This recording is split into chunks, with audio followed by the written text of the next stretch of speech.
అళగమ్మ గారు స్కందాశ్రమంలోకి వెళ్ళిన తర్వాత ఆవిడికి అనారోగ్యం వచ్చి ఇక ప్రాణోత్క్రమణం అయిపోయే సమయం ఆసన్నం అయిపోయింది. ఇక మాట పోయింది. ఆవిడ్ని పడుకోబెట్టి ఇప్పటికీ ఉంటుంది ఆ గది. అళగమ్మ గారికి మోక్షం ఇచ్చిన గది అని రాసుంటుంది, మనం లోపలికి వెళ్ళి చూడొచ్చు. ఆ గదిలో అమ్మ దగ్గర కూర్చుని అమ్మ గుండెల మీద కుడి చేయి పెట్టి అమ్మ తల మీద ఎడం చేయి పెట్టి పట్టుకున్నారు. తెల్లవారుజామున కూర్చున్న వ్యక్తి రాత్రి 8 గంటలకి లేచారు.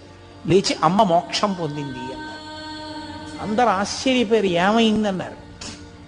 అమ్మ చేసుకున్న కర్మల వల్ల, వాసనాబలం వల్ల కొన్ని వేల జన్మలు ఎత్తాలి.